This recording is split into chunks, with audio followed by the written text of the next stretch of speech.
Good morning, everyone. My name is Anand Verma. I'm the CEO and co-founder of Perovskia Solar. We are a Switzerland-based company, a spin-off of Empa. It's a research center in Zurich area, where I used to work as a scientist. And the topic is a bit funny, chose by an intern, charged by light, designed for life. Moving forward, what does that mean and how we are realizing that? That would be the main focus of the talk. But before going that, why we really need it. Can you turn the clock? Else I will keep talking. Oh, sorry. Yeah, thank you.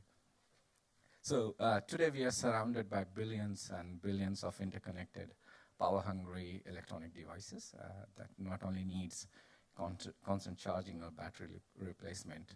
At the same time, as per a new research, there is 78 million batteries of different shapes and sizes discarded every single day. In that sense, so it's really a lot of battery wastage that's there, and hardly 5 to 10% ever get recycled. So we will be sitting on a pile of batteries fundamentally. So what can we do about it? Now, but as our digital lifestyle grows more towards IoT devices and consumer electronic devices, something needs to be done for that massive problem. At Perovskia, what we envision is a battery-free devices, or at least assisted, so that you don't have to charge it or change it, especially for small devices. With our Perovskite technology, what we have developed is inkjet printing, where we simply print solar cells in any shape, size, and design needed by our customer.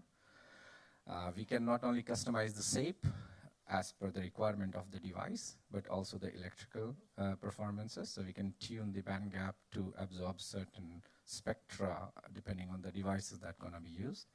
We can make modules, we can make single cells, very efficient ones, and it works under any light. This means be it indoor light, full sunlight, fluorescent, LED tube lights, it works under any light. So that's taken care of. It's easy to adopt at mass scale thanks to inkjet. It's a scalable technology. I will come to the scale where we have reached till time. And you can just see a device, depending on the light, it can be powered by it.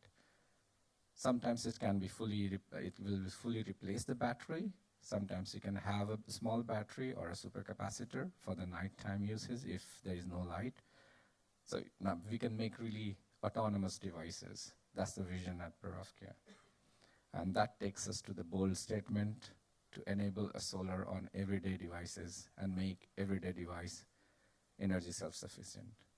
What we offer is really unlimited free energy for everyday devices at Perovskia. Moving forward, if we just talk about the market size in EMEA, it's a several billion-dollar market to cater to, if just the battery replacement market. We're not talking about anything new here. If we talk about small batteries to mid-sized batteries, if it can be replaced from devices, it's a multi-billion-dollar market just in EMEA. As we say, if we compare silicon, at least somewhere there is a place where silicon cannot compete, and that's indoor light.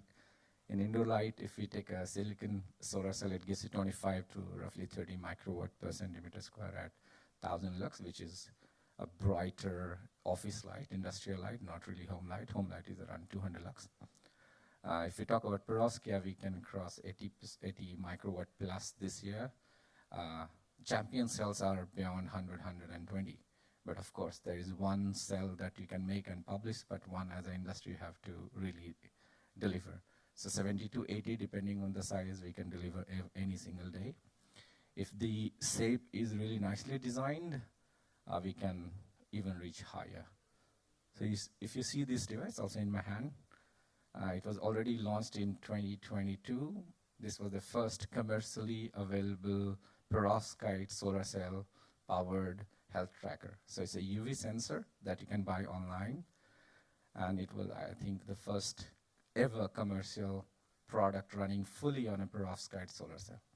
So if you go out in the sun, it tells you how much of UV exposure you are getting. So every second, it sends a signal to your phone through BLE. So the cell is powerful enough that it can send a BLE signal every second, and the cell size inside is less than a centimeter square.